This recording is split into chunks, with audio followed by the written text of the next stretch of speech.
The Inchcape Rock written by Robert Southey. तर Robert Southey हा romantic movement जी English पोएट्रीमध्ये झाली त्या एराला बिलॉंग करतो. रोमॅन्टिक मुवमेंट ही 1798 म्हणजे जवळपास 1800पासून ते 1850मध्ये रोमॅन्टिक मुवमेंट झालेली आढळते इंग्लिश लिटरेचरमध्ये. तर त्या काळाला हा बिलॉंग करतो. त्यानंतर जे वर्ड्सवर्थ आहे, एस.टी. कॉलरिज आहेत आणि इंग्लंडचे जे राजकवी आहेत त्या सगळ्यांचा समकालीन कवी म्हणून रॉबर्ट साऊदीला ओळखलं जातो. जवळपास 30 वर्ष म्हणजे 1813 पासून ते 1843 पर्यंत तो या सर्व मोठ्या मोठ्या राजकवींचा समकालीन कवी होता.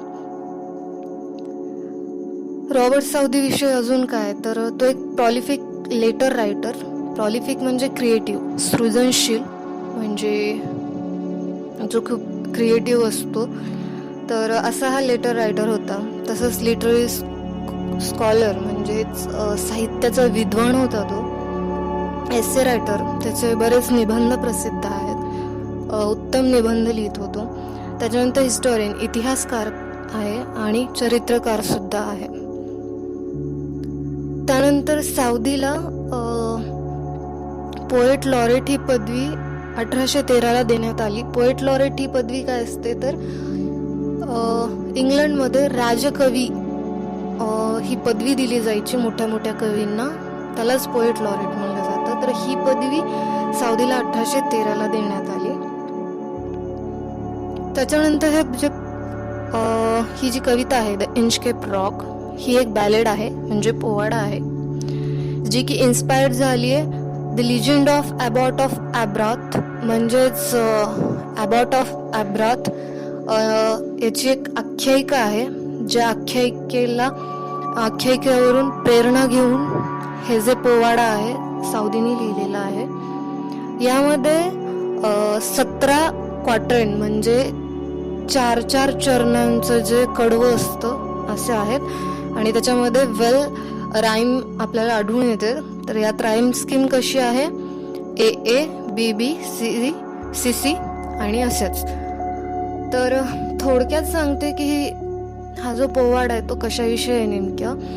तर ॲबॉट जो असतो त्याने एक वॉर्निंग बेल इंचकेप रॉक, जो की स्कॉटलँडच्या पूर्व दिशेला थोड्या अंतरावरती आहे, तर त्या इंचकेप रॉकवरती हा एक वॉर्निंग बेल लावतो, ज्याच्यामुळे जे म्हणजे समुद्रात नौकाविहार करतात किंवा जे खलाशी आहेत तर त्यांना वॉर्निंग देण्यासाठी की इथे एक रॉक आहे.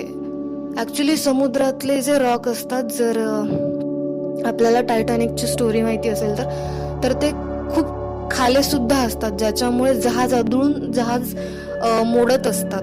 तर त्याच्यामुळे त्यांना वॉर्निंग देण्यासाठी आणि त्यांचं ते नुकसान टाळण्यासाठी ती वॉर्निंग बेल तो इंचकेप रॉकवरती लावतो, जी तिथेच असते. आणि मग ही स्टोरी कशी वाढत जाते. एक पायरेट असतो, पायरेट म्हणजे समुद्र खलाशी, ज्याचं नाव असतं सर राल्फ द रोवर. तर तो जो सर राल्फ असतो तो काय करतो की ती जी बेल आहे ती तिथनं तो काढतो आणि त्याच्यामुळे काय व्हायचं की जेणेकरून जे ॲबॉटची लोक त्याचे आभार मानायचे, त्याचं कौतुक करायचे, तर ते होणार नाही अशी त्या लुटारूची काहीतरी इच्छा असते. आणि त्यानंतर एकदा तो स्वतःच खूप हवामान बिघडलेलं असताना जेव्हा परतत असतो स्कॉटलँडला, तेव्हा ती बेल नसल्या कारणाने त्याचं जहाज त्या रॉकला आदळतं आणि एक तर त्याची शिप बुडते आणि तसाच त्याचा मृत्यू होतो. तर ही खूप सुंदर अशी कविता आहे जी आपल्याला सांगते दैवी न्याय कसा असतो. जर तुम्ही कधी कुणाचं वाईट करत असाल तर तुमच्यासोबतही वाईट होतं, टिट फॉर टॅट ज्याला म्हणतो. जर तुम्ही काहीतरी कुणासाठी वाईट केलंय तर तुमच्यासोबत पण वाईट होणार, हा दैवी न्याय आहे. आणि तो कसा आहे हे या कथेतनं सांगितलंय. तर परत एकदा ही एक कथा आहे जी म्युझिकल फॉर्म मध्ये सांगितली आहे, म्हणून हा पोवाडा आहे. So let's see. पहिला जो स्टांजा आहे तो no stir in the air, no stir in the sea, the ship was still as she could be. Her sails from heaven received no motion, her keel was steady in the ocean. याचा अर्थ काय की हा जो first stanza आहे तो तिथल्या वातावरणाचं description करतोय. कसं की हवेत सुद्धा कसलीही हालचाल नव्हती, समुद्रातही कसलीही हालचाल नव्हती, जहाज सुद्धा खूप संथ होते, जे काही मोशन होत्या त्या अतिशय संथ, जे काही हालचाली होत्या त्या खूप शांत होत्या. अगदी जहाजाच्या खाली किल म्हणजे जहाजाच्या खाली एक असा भाग असतो जो जहाज पुढे जाण्यासाठी मदत करत असतो, तर ते सुद्धा अगदी शांत होतं. म्हणजे वातावरण खूप शांत होतं. Without either sigh of sound of their shock, the waves flowed over the Inchcape Rock. So little they rose, so little they fell, they did not move the Inchcape Bell. इतकं शांत वातावरण होतं की इंचकेप रॉक वरती जी bell लावलेली होती, अगदी ती बेल सुद्धा हालत नव्हती. इतकं शांत वातावरण, इतकं संथ वारं होतं. वाऱ्यात कसलाही जोर नव्हता, कारण त्याच्यामुळे ती बेल सुद्धा हालत नव्हती, असं कवींना म्हणायचं. The abbot of Aberbrothok had placed that bell on the Inchcape Rock. On a buoy in the storm it flowed and swung, and over the waves its warning rung. तर ते सांगतात की इंचकेप रॉक विषयी आता खऱ्या अर्थाने कथा सुरू होते. ते सांगतात या स्टांजामध्ये की जो अबॉट आहे त्याने या इंचकेप रॉक वरती ती बेल जी तिथेच होती ती त्याने लटकवली, जेणेकरून या बेलच्या आवाजाने जे जहाज असतील, जहाजात जे नौकाविहार करणारे असतील, त्यांना या इंचकेप रॉक विषयीची माहिती कळावी. When the rock was hit by the surge swell, the mariner heard that warning bell, and then they knew the perilous rock and blessed the abbot of Abrath. तर जसं मी सांगितलं की ती जेव्हा बेल वाजायची तेव्हा जो नौकाविहार करायचे लोक जहाजातनं, तर त्यांना ते कळायचं, जेव्हा ती बेल वाजायची हवेच्या झुळकेनी किंवा जहाज येण्याच्या प्रवाहात, तर ती बेल वाजल्यानंतर त्यांना तिथे ते रॉक आहे हे समजायचं. त्याच्यामुळे त्यांना दिशा कळायची, आपण कुठे चाललोत नेमके.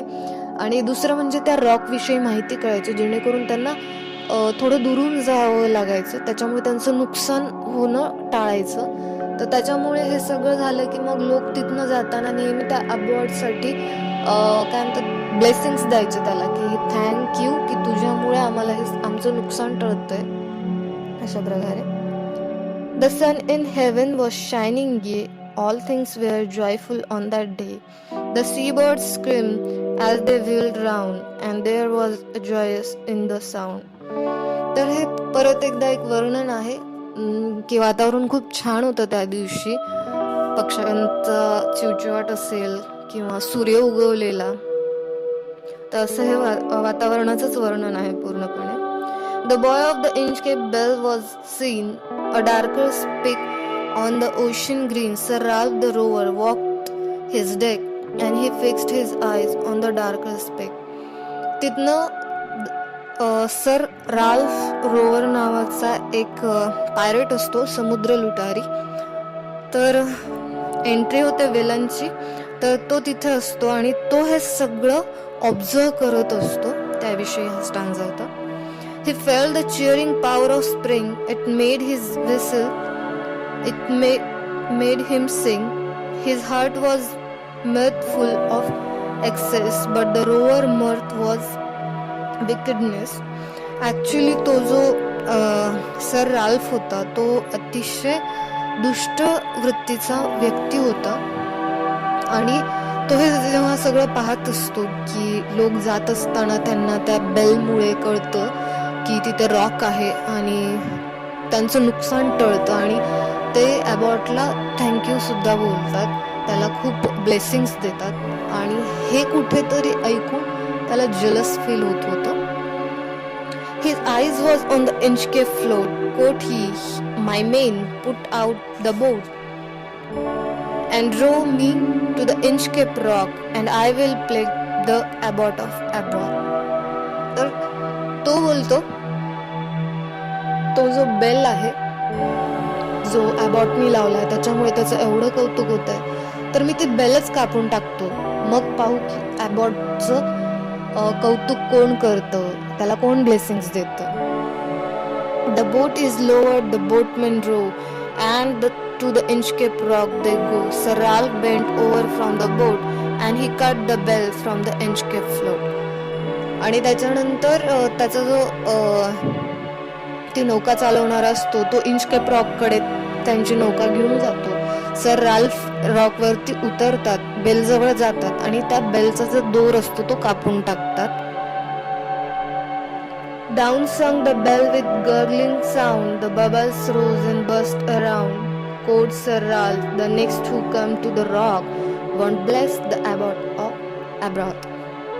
त्याच्यानंतर जसं तो बेलची दोर कापतो, ती बेल घरंगळत पाण्यात पडते आणि खूप खोलवर जाताना म्हणजे जेव्हा ती घरंगळत खाली जाते आणि पाण्यात पडते तेव्हा तिचा जो साऊंड असतो तो घरंगणारा खूप मोठा साऊंड होत असतो.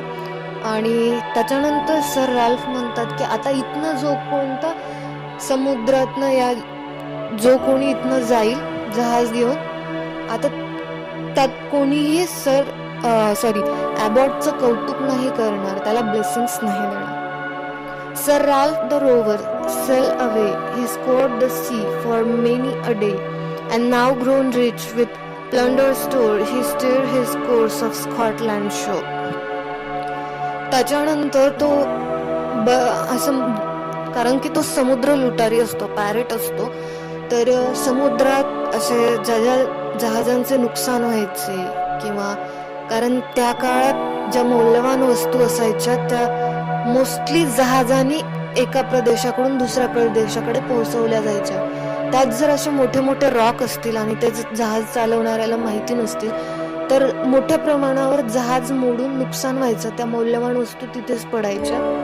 आणि सर राल्फ सारखे जे पायरेट जे लुटारू असायचे त्यांना या गोष्टीचा फायदा व्हायचा आणि ते संपत्ती लुटायचे.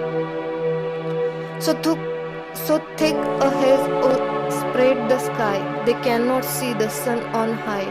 The wind had blown a gale all day, at evening it had died away. त्याच्यानंतर काय की परत जे काही वातावरण आहे त्या वातावरणाचं हे थोडक्यात वर्णन आहे की वारे नीट वाहत नव्हतं, सूर्यप्रकाश नीट पडत नव्हता, म्हणजे वातावरण थोडंसं खराब झालंय, गढूळ झालंय, वातावरणात काहीशे बदल झालेले आहेत असं हे स्टांजा थ्रू कवी सांगतात.